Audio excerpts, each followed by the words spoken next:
आज हम लोगों ने अपना लेक्चर नंबर 16 स्टार्ट करना है। इससे पहले लेक्चर नंबर 15 में हम लोगों ने डिसीजन कंस्ट्रक्ट स्टार्ट किए थे और इफ एंड इफ एल्स को हम लोगों ने डिटेल में डिस्कस किया था। उससे रिलेटेड कोई भी क्वेश्चन, कोई भी क्यूरी है तो आप अभी भी अपने व्हाट्सएप के ग्रुप में पूछ सकते हैं। आज के इस लेक्चर में हम लोगों ने स्टार्ट करना है इफ एल्स इफ। अगर हम थोड़ा सा रिकैप लें तो इफ आप लोगों के पास एक जब भी आपने प्रोग्राम, हमेशा आपका एक सीक्वेंस में रन होता है या हर स्टेटमेंट सीक्वेंस वाइज एग्जीक्यूट होती है, तो डिसीजन कंस्ट्रक्ट्स हमें ये एबिलिटी प्रोवाइड करते हैं, प्रोग्राम को ये एबिलिटी प्रोवाइड करते हैं कि जिसकी बेसिस पे आपका प्रोग्राम डिसाइड कर सके कि उसने कुछ स्टेटमेंट्स को एग्जीक्यूट करना है या नहीं करना है।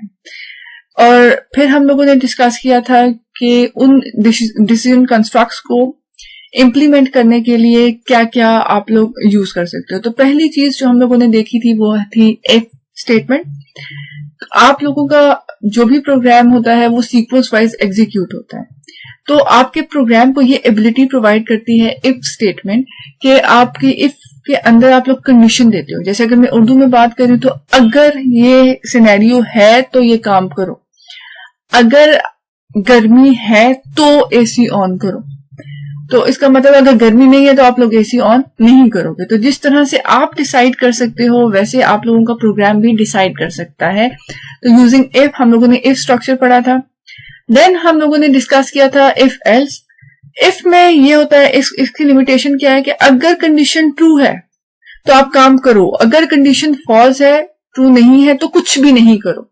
लेकिन कभी कभार ऐसा भी होता है कि आप लोगों को अगर कंडीशन ट्रू है तो एक काम करो, अगर कंडीशन फॉल्स है तो कोई दूसरा काम भी कर सकते हो। टू वे डिसीजन की जरूरत भी होती है, तो उसके लिए हम लोगों ने पढ़ा था इफ एल्स। आज हम लोग देखेंगे इफ एल्स इफ, जो होता है अगर एक से ज्यादा ऑप्शन हो। जो मैं कह रही हूं टू वे और मल्टीपल ऑप्शन, इसमें हमारे पास थोड़ा सा डिफरेंस होता है। फॉर एग्जाम्पल, जैसे मैंने आपको सिंपल बताया, इफ अगर गर्मी है तो एसी ऑन करो, if temperature is actually more तो आप लोग एसी ऑन करो, टर्न ऑन एसी। तो ये तो हो गया। अगर गर्मी नहीं है या अगर गर्मी नहीं है या अगर आप लोगों के पास, हम इस कंडीशन को चेंज करें, अगर टेम्परेचर आप लोगों के पास इतना है तो एसी ऑन करो, अगर इतना नहीं है तो आप लोग एसी को ऑफ कर दो। मतलब मैं दो चीजें डिसाइड कर रही हूं, अगर ट्रू है तो एक काम करो, अगर फॉल्स है तो दूसरा काम करो। ये होता है टू वे, जिसमें आप लोगों ने ट्रू की बेसिस पे एक काम करना होता है, कंडीशन फॉल्स की बेसिस पे कोई दूसरा काम करना होता है।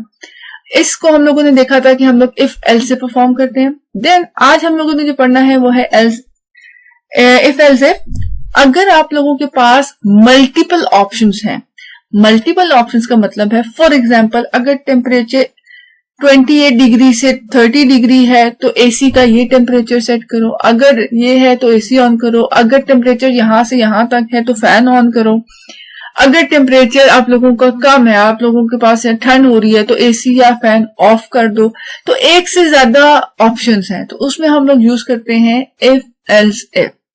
सिंपल एक ही काम करना हो तो आप लोग इफ यूज करते हो, अगर कंडीशन की बेसिस पे डिसाइड करना हो कोई एक काम, या ट्रू होने पे एक काम और फॉल्स होने पे दूसरा, तो इफ एल्स। और अगर आप लोगों के पास एक से ज्यादा ऑप्शंस हैं जिनमें से चूज करना है तो आप इफ एल्स इफ यूज करते हो। और याद रखना है इफ एल्स इफ यूज करो या जब भी मल्टीपल ऑप्शन होते हैं तो ऑप्शन कोई एक सिलेक्ट होता है। जैसे आपके एमसीक्यूज होते हैं, एक से ज्यादा ऑप्शन होते हैं लेकिन आंसर कोई एक ही सिलेक्ट होता है, एक से ज्यादा सिलेक्ट नहीं हो सकता। तो आज के इस लेक्चर में हम लोगों ने स्टार्ट करना है if else if statement. If statement with multiple alternatives. Used to choose one block of statement from many blocks of statement. जैसे मैंने आप लोगों को एग्जांपल दी कि अगर टेम्परेचर फॉर एग्जांपल 20 से 30 है तो ये काम करो, अगर आप लोगों के पास टेम्परेचर 16 से 17 है तो हीटर ऑन करो, अगर आप लोगों के पास टेम्परेचर 28 से 45 है तो आप लोग एसी ऑन करो, अगर इसके बीच में तो आप लोग फैन ऑन करो। इस तरीके से इनको टर्न ऑफ करने की भी कंडीशंस हो सकती हैं। तो बहुत सारे जब ऑप्शंस हो और उनमें से कोई एक चूज करना हो तो हम लोग इफ एल्स इफ यूज करते हैं। और ये इफ एल्स से डिफरेंट कैसे है? इफ एल्स में सिर्फ दो काम हो सकते हैं, कंडीशन ट्रू है तो एक काम, कंडीशन फॉल्स है तो एक काम, और होगा दोनों में से कोई एक ही, बट मल्टीपल ऑप्शंस नहीं होते। इफ एल्स इफ में आप लोग मल्टीपल ऑप्शंस को एग्जीक्यूट कर सकते हो। Then only one block of statement should be executed on the basis of condition. आप लोगों की कंडीशन की बेसिस पे बेशक 100 ऑप्शंस भी हो, लेकिन उन 100 में से कोई एक ऑप्शन ही एग्जीक्यूट होगा, कोई एक सेट ऑफ स्टेटमेंट ही एग्जीक्यूट होगी according to the given condition.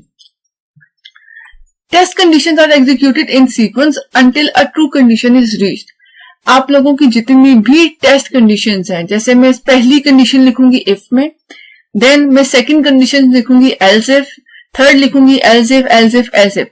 तो फॉर एग्जाम्पल अगर पहली ट्रू है तो उसके बाद जो भी स्टेटमेंट्स है वो एग्जीक्यूट हो जाएंगी, बाकी वो किसी भी एल्स इफ को चेक नहीं करेगा, आप लोगों के इफ एल्स इफ खत्म हो जाएगा। बट अगर पहली फॉल्स है तो फिर उसके बाद जो भी एल्स इफ में आएगी कंडीशन वो चेक होगी। तो हमेशा अगर कोई कंडीशन ट्रू होती है तो प्रोग्राम आप लोगों का वहीं पे एल्स इफ का काम कर देता है और वहां पे रुक जाता है, अगली कंडीशंस को चेक नहीं करता। और जब तक कंडीशंस फॉल्स होती जाती हैं वो सीक्वेंस वाइज जो भी कंडीशंस आती जाएंगी उनको चेक करता जाता है। अगर कंडीशन ट्रू है तो जो भी कंडीशन के बाद फौरन जो ब्लॉक ऑफ स्टेटमेंट्स होती हैं वो आप लोगों के पास एग्जीक्यूट होती हैं, बाकी की सारी स्किप हो जाती हैं। अगर कंडीशन फॉल्स है तो आप लोगों के पास अगली जो भी कंडीशन है वो टेस्ट होगी, जो कंडीशन फॉल्स हुई है वो स्किप हो जाएगी। देन अगर सारी की सारी कंडीशंस फॉल्स हैं, हम लोगों ने इफ से स्टार्ट किया, else if else if else if, सारी कंडीशंस फॉल्स हैं, तो आखिर में एक होता है एल्स। उसमें कंडीशन नहीं होती है, उसमें डायरेक्ट स्टेटमेंट्स होती हैं कि अगर सारी की सारी कंडीशंस फॉल्स हो जाएं तो ये सेट ऑफ स्टेटमेंट्स एग्जीक्यूट करो। या फॉर एग्जांपल आप लोगों के पास टेम्परेचर ये है तो ये करो, टेम्परेचर इसके बीच में तो ये करो, ऐसे है तो ऐसे करो। एल्स आप लोग लिखो इनवैलिड नंबर, आप लोगों के पास टेम्परेचर जो है वो इनवैलिड है। क्लियर हो गया? तो इनवैलिड जब सारी कंडीशन फॉल्स हो जाती है तो आखिर का एल्स काम करता है। अगर हम इसका सिंटेक्स फॉलो करें तो आप लोगों के पास सबसे पहले इफ फर्स्ट कंडीशन, फिर उसकी ब्लॉक। अगर ये पहली कंडीशन ही ट्रू हो जाती है तो ब्लॉक 1 एग्जीक्यूट होगा। एल्स इफ सेकंड कंडीशन, अगर पहली फॉल्स होती है तो ये सेकंड कंडीशन को देखेगा और ब्लॉक 2 करेगा। अगर सेकंड भी हो जाती है तो ब्लॉक 1 ब्लॉक 2 को वो इग्नोर कर देगा, थर्ड को देखेगा और ब्लॉक 3 एग्जीक्यूट हो जाएगा। और फॉर एग्जांपल अगर सारी की सारी एग्जीक्यूट नहीं होती, सारी कंडीशंस फॉल्स होती हैं, तो एल्स का जो पार्ट है ब्लॉक n वो एग्जीक्यूट हो जाएगा। तो हमेशा याद रखना है इफ कंडीशन में भी आप लोगों के पास कंडीशन के बाद टर्मिनेटर नहीं आता, बाकी जितने इफ पहला स्टार्ट इफ से होता है और आखिरी एल्स होता है, एल्स के साथ कंडीशन नहीं आती। हमेशा कंडीशन या तो इफ के साथ आती है या एल्स इफ के साथ आती है। देन आप लोगों के पास अगर हम लोग इसका फ्लो चार्ट देखें तो जैसे अभी मैंने कहा, अगर कंडीशन 1 ट्रू हो जाती है तो स्टेटमेंट 1 और आपका एल्स इफ खत्म। अगर वो फॉल्स हो जाती है तो कंडीशन 2 चेक होगी, पहले 3 पहले चेक नहीं होगी, पहले 2 चेक होगी। अगर होती है एग्जीक्यूट तो स्टेटमेंट 2 एग्जीक्यूट हो जाएगी और एंड पे चला जाएगा। अगर वो भी फॉल्स है तो 3, अदरवाइज जो भी एल्स की बॉडी में पार्ट है वो एग्जीक्यूट हो जाएगा। फिर आप लोगों के पास यहाँ पे एक प्रोग्राम, तो एग्जाम्पल में सबसे पहले आप लोगों के पास लाइब्रेरी फाइल्स आप लोगों ने इंक्लूड करनी है, फिर मेन स्टार्ट करना है। आप लोगों ने सिंटेक्स को, अब टिप्स पे आना चाहिए आप लोगों को अब ये सिंटेक्स। देन आप लोगों ने ब्रेसेस को ओपन करना है। सबसे पहले अगर हम लोग यहाँ पे देखें तो हम लोग ये भी आइडेंटिफाई करेंगे ये प्रोग्राम करना क्या चाह रहा है, ठीक है जी। फिर इसका क्वेश्चन आइडेंटिफाई करेंगे। तो आज मैं आप लोगों को बताती हूँ आउटपुट एक्चुअली कैसे आप लोग देखते हो कि आउटपुट किसी भी प्रोग्राम का आउटपुट कैसे आता है। तो सबसे पहले हम लोगों ने एक वेरिएबल ले लिया इंट।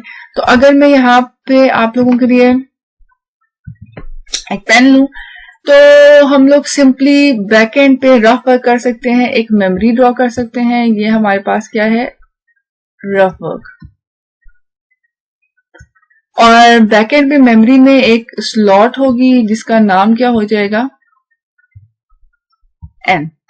देन आप लोगों के पास सबसे पहले क्लियर स्क्रीन का function, then printf enter a number. User को स्क्रीन पे लिखा नजर आएगा एंटर अ नंबर। यूजर जो भी नंबर एंटर करेगा वो किस में जाके सेव हो जाएगा, क्योंकि ये यहाँ पे अगर हम लोग देखें स्कैन में क्या है %d, क्योंकि n की टाइप इंट है तो यहाँ पे %d होगा। अगर n फ्लोट होता तो यहाँ पे %f होता। Then comma, address operator, ampersand sign, and का सिंबल भी उसको बोलते हैं, और एन। इसका ये मतलब है यूजर जो भी नंबर एंटर करेगा वो इंटीजर फॉर्म का होगा और उसको एन के एड्रेस में ले जाके सेव कर दो। तो फॉर एग्जांपल यूजर ने जो नंबर एंटर किया वो था हमारे पास 10। देन आप लोगों के पास हम लोगों ने चेक किया क्या 10 ग्रेटर देन 0 है। ये जैसे ही हम लोगों ने लिखा कंडीशन ट्रू होगी तो इसका मतलब है जो क्या लिखाएगा, द नंबर इज पॉजिटिव। अगर आप लोगों के पास यहाँ पे एल्स इफ क्या है, if n is less than 0, तो हमारा प्रोग्राम क्या कर रहा है, यूजर जो भी नंबर एंटर कर रहा है प्रोग्राम आइडेंटिफाई कर रहा है कि वो नंबर पॉजिटिव है, नेगेटिव है, या आप लोगों के पास वो नंबर इक्वल्स टू 0 है। देन गेट ch और क्लोज। तो सबसे पहले अगर हम लोगों के पास n है तो n चेक हुआ, n हमारे पास क्या था 10 ग्रेटर देन 0 है, तो सिंपल लिखा आ जाएगा द नंबर इज पॉजिटिव। बाकी एल्स इफ और एल्स टोटली इग्नोर या स्किप हो जाएंगे और डायरेक्ट गेट ch पे आ जाएगा आपका कंट्रोल। फॉर एग्जाम्पल मेरे पास यहाँ पे अगर होता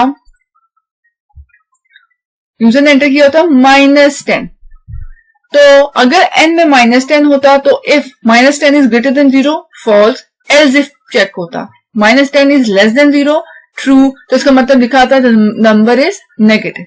और फॉर एग्जाम्पल अगर आप लोगों के पास यहाँ 0 होता, अगर हम देखें यहाँ पे कुछ भी नहीं करें और सिर्फ 0 है, तो आप लोगों के पास सबसे पहले 0 ग्रेटर देन 0 फॉल्स, ये एग्जीक्यूट नहीं होगी print f. Then 0 less than 0, ये प्रिंट एफ की स्टेटमेंट भी एग्जीक्यूट नहीं होगी। देन उसको चेक, अगर नंबर पॉजिटिव नहीं है, नेगेटिव नहीं है, तो ऑफ कोर्स फिर तीसरा ऑप्शन हमारे पास क्या है, नंबर 0 है, तो यहाँ पे एल्स वाली स्टेटमेंट एग्जीक्यूट हो जाएगी, द नंबर इज 0।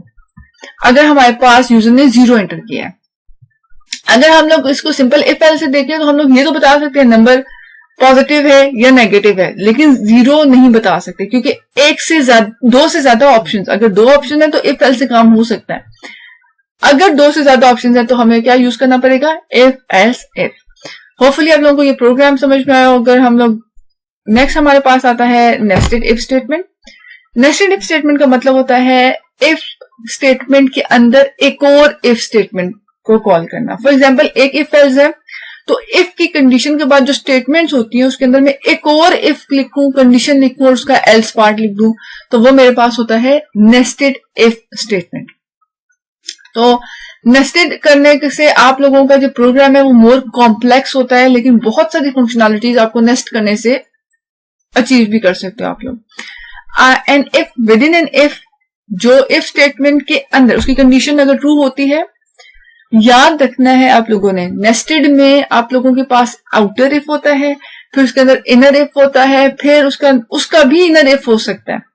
बट हमेशा याद रखना है कि आप लोगों के पास नेस्टेड में एल्स इफ में तो हम लोगों ने पढ़ा था ना, अगर कंडीशन फॉल्स हो तो दूसरी कंडीशन चेक होती है। नेस्टेड में पहला इफ कंडीशन ट्रू होगी, प्रोग्राम की जो भी कंपाइलर का चार्ज है, जो कंट्रोल है उसके अंदर, उस इफ के अंदर जाएगा तो ही अगली इफ चेक होगी जो नेस्ट हुई हुई है उसके अंदर है। अगर पहली कंडीशन आउटर इफ की कंडीशन ही फॉल्स हो जाती है तो आप लोगों का जो भी कंट्रोल है वो उस इफ के अंदर नहीं जाएगा और उसके अंदर की इफ स्टेटमेंट कभी भी एग्जीक्यूट नहीं हो सकेगी। तो नेस्टेड इफ में control enters into the inner if only when the outer is true. जब आउटर ट्रू होगा आप उस स्टेटमेंट तक पहुंचोगे तो ही वो इफ चेक होगी। अगर आउटर इफ फॉल्स है तो आप कभी भी उसके अंदर वाली स्टेटमेंट पे नहीं पहुंच सकते और फिर वो कंडीशन चेक नहीं होगी। Only one block of statements are executed, और हमेशा इसमें भी एक ही ब्लॉक ऑफ स्टेटमेंट एग्जीक्यूट होगी। रिमेनिंग जितने भी ब्लॉक्स हैं ऑटोमेटिकली क्या हो जाते हैं, skip. User can use as many if statements inside another if as required. User को जितनी भी रिक्वायर्ड है वो उतनी इफ स्टेटमेंट्स को नेस्ट कर सकता है। नेस्ट करने का क्या मतलब है, एक इफ कंडीशन उसकी बॉडी के अंदर एक और इफ लगा दूं, फिर उसकी बॉडी के अंदर एक और इफ लगा दूं, तो जितने लेवल्स में बढ़ाऊंगी मेरी प्रोग्राम की कॉम्प्लेक्सिटी बढ़ती जाएगी, जितने भी लेवल आप लोग नेस्ट का बढ़ाते जाओगे। फिर कंडीशन ऑफ सबसे पहले जो इवेलुएट होती है वो आउटर इफ का होता है, फिर उसके अंदर वाला, फिर उसके अंदर वाला। तो ये आउटर से इनर की तरफ मूव करता है, सीक्वेंस में नहीं मूव करता। जो भी आउटर से इनर का सीक्वेंस है उस पर मूव करता है कंट्रोल। अगर कंडीशन इफ कंडीशन जो है वो ट्रू है, कंट्रोल इनर ब्लॉक में एंटर करता है और फिर सिंपल इफ स्टेटमेंट को जो भी है उसको एग्जीक्यूट करता है या इवेलुएट करता है। अगर फॉल्स है तो वो इनर लूप को भी इनर इफ को भी स्किप कर देता है। अगर लोग सिंटेक्स देखें तो इफ कंडीशन और इफ की पूरी बॉडी, इस बॉडी के अंदर अगर हम लोग एक और इफ कंडीशन लिख दें, जैसे हम लोग सिंपल प्रिंट एफ की स्टेटमेंट्स लिखते थे, अगर हम इसमें एक और प्रिंट एफ लिख दें तो फिर इसकी भी अपनी स्टेटमेंट्स आ जाएंगी, फिर यहाँ पे इसका अपना एल्स पार्ट आ जाएगा और यहां तक। अब अंदर वाले का इफ एल्स पूरा हुआ तो फिर बाहर वाले का एल्स पार्ट आ जाएगा। तो ये ब्रैकेट्स बहुत ज्यादा इंपॉर्टेंट है, जो कर्ली ब्रैकेट्स हैं, और फिर किसी भी कंडीशन के बाद टर्मिनेटर नहीं आता और सब स्टेटमेंट्स के बाद आता है। तो सबसे पहले अगर आउटर लूप जो है वो आउटर इफ जो है वो आपका फॉल्स हो गया तो डायरेक्ट ये लास्ट पे जो आप लोगों के पास इफ स्टेटमेंट्स है वो एग्जीक्यूट हो जाएंगी।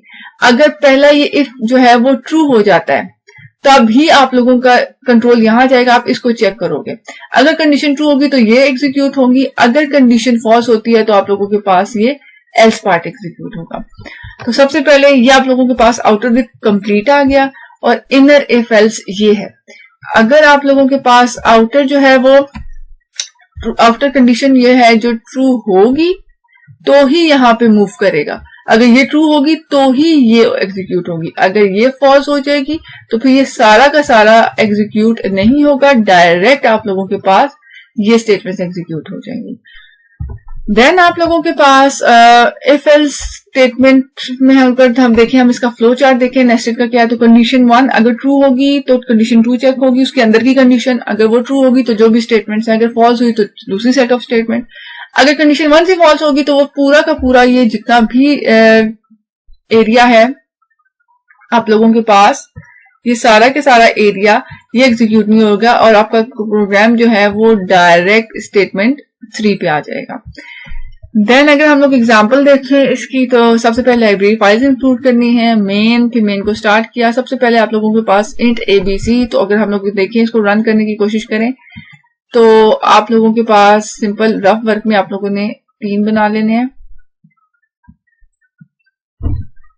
ठीक है जी, यहाँ पे आएगा आप लोगों के पास ए, देन इसका नाम हो गया बी और इस वाले का नाम क्या हो गया सी। और फिर आप लोगों के पास इस प्रोग्राम जो हम लोग एग्जांपल डिस्कस कर रहे हैं ये स्मॉलेस्ट नंबर को आइडेंटिफाई करने के लिए। तो फॉर एग्जांपल यहां हम लोग लिख लेते हैं 7, यहां हम लोग लिखते हैं 11, यहां हम लोग लिखते हैं 10। अब हम लोगों ने 3 वेरिएबल्स, ये तीनों की टाइप इन थी और यूजर से कहा कि आप लोग 3 नंबर्स एंटर करो। पहला नंबर हम लोगों ने ए में एंटर कर दिया, यूजर ने फॉर एग्जांपल 10 एंटर किया था। दूसरा नंबर बी में एंटर हो जाएगा 7 क्योंकि जस्ट सीक्वेंस में लिखा हुआ है, और तीसरा सी में जैसे हम लोगों ने एंटर कर दिया 11, हम लोग जो बैकएंड पे रफ वर्क कर रहे हैं।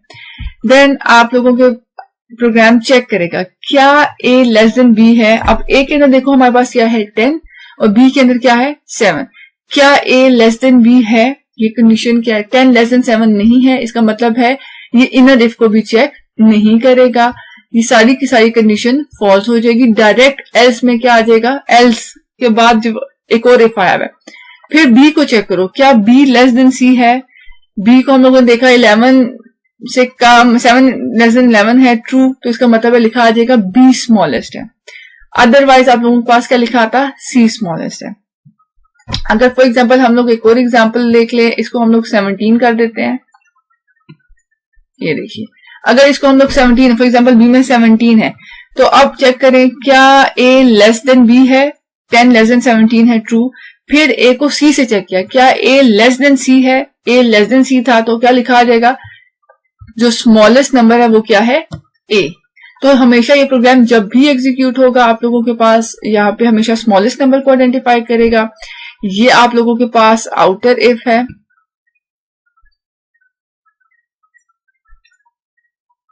और ये आप लोगों के पास जो है वो इनर है। जब आउटर की ट्रू होगी तो इसका मतलब है ये भी चलेगा, जब आउटर फॉल्स हो जाएगा तो इसका मतलब है डायरेक्ट ये चेक होगा। और इसके अंदर भी फर्दर आप लोगों के पास इफ एल्स है। तो आप लोगों ने इस प्रोग्राम को भी ड्राई रन करना है। कोई भी नंबर्स आप यूजर से ले सकते हो और आप लोग इसको ड्राई रन करके देख सकते हो। अगर हम लोग ये देखें, आप लोगों के पास इनर इफ, ये भी इनर इफ, और आप लोगों के पास ये पूरा का पूरा क्या था, आउटर इफ। जैसे मैंने बताया वो इनर दो अलग अलग इनर इफ है।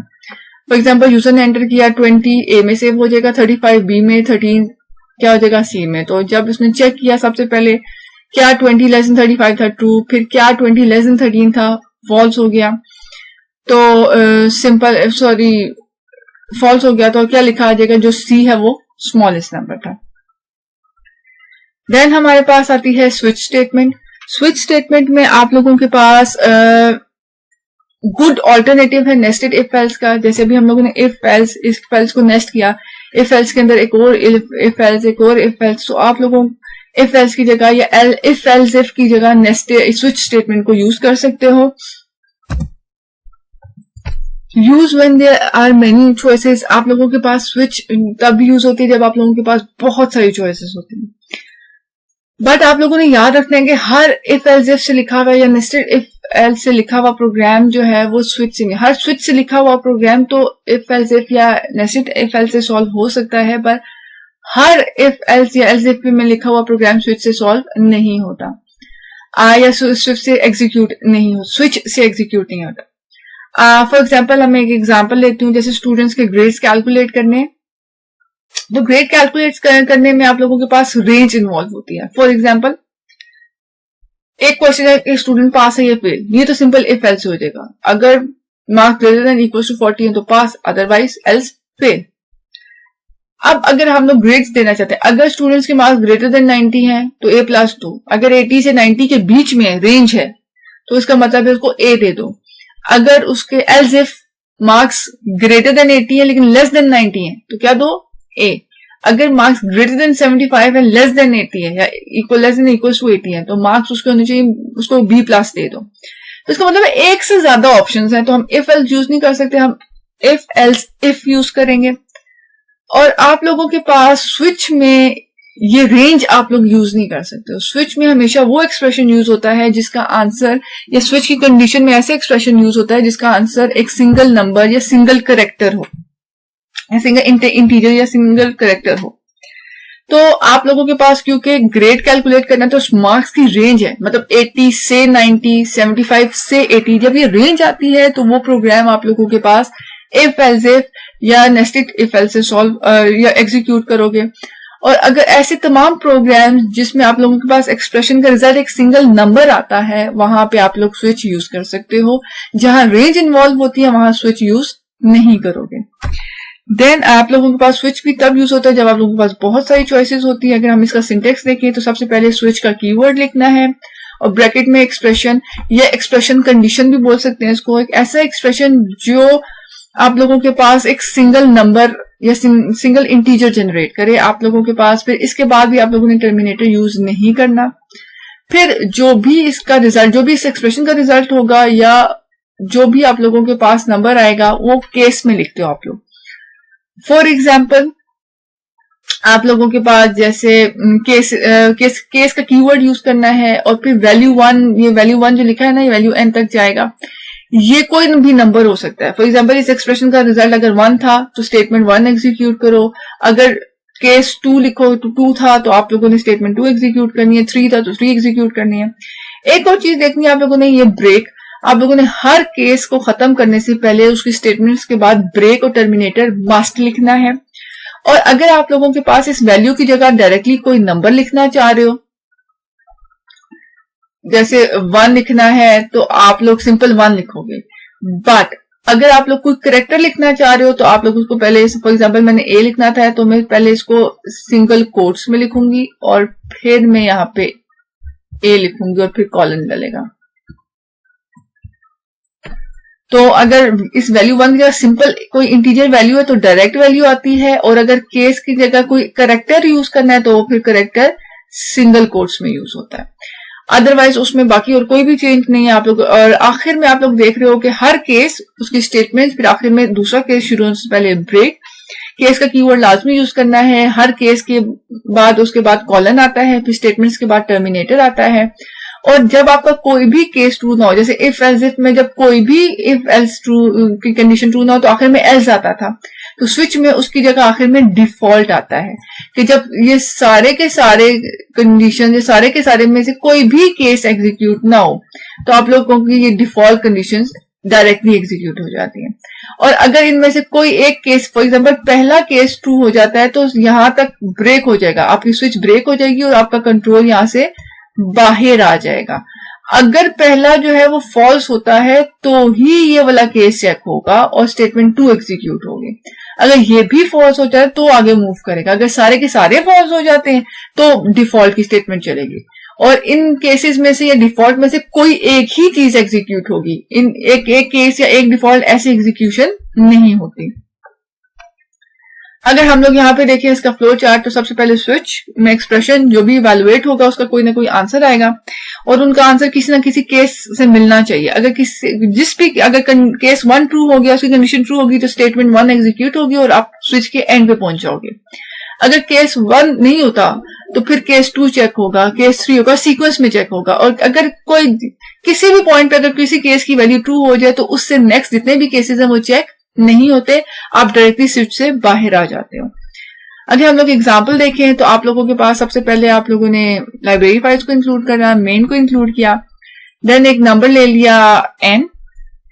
अब इस एग्जांपल में हम लोग यूजर से नंबर एंटर करवाएंगे। फॉर एग्जांपल अगर वो 1 एंटर करे, 2, 3 या 4, इसके अलावा कोई भी नंबर एंटर करे तो वो इनवैलिड नंबर हो। अगर 1 एंटर कर रहा है तो फॉर एग्जांपल फ्राइडे लिखा है, 2 एंटर करता है तो सैटरडे लिखा है, इस तरह से। तो अगर यूजर से कोई चीज लेनी है और आपको अपने प्रोग्राम में उसको सेव भी करना है तो उसके लिए आपको एक वेरिएबल चाहिए, तो हम लोगों ने n ले लिया। देन लिखाया यूजर को कि enter number of a weekday. User ने जो भी एंटर किया हम लोगों ने स्कैन एफ के थ्रू किसमें सेव कर दिया, n में। देन स्विच n, अब n की जो भी वैल्यू है वो स्विच को दे दी। अब n में यूजर को हम लोगों ने क्या कहा था, या 1, 2, 3, 4 ऐड कर सकते हैं। अगर यूजर ने 1 एंटर किया, केस 1, तो प्रिंट एफ कर दो फ्राइडे और ब्रेक। अगर यूजर ने 2 एंटर किया, केस 2, अगर n की वैल्यू 2 हुई तो आप लोगों ने सैटरडे प्रिंट करना है, ब्रेक। अगर n की वैल्यू यूजर ने 3 एंटर की तो क्या करो, संडे। अगर n की वैल्यू 4 की तो मंडे आ जाए। देन अगर 1, 2, 3, 4 में से कुछ भी एंटर नहीं किया, इसके अलावा कोई और वैल्यू एंटर कर दी, 5 कर दी, 6 कर दी, 0 कर दी, तो बाय डिफॉल्ट उसको क्या लिखा है, इनवैलिड नंबर। और फिर आपकी स्विच की हमेशा याद रखना है, स्विच की ब्रैकेट और को भी क्लोज करना है, ओपन भी करना है और क्लोज भी, और सारे के सारे केसेस स्विच की ब्रैकेट के अंदर आएंगे।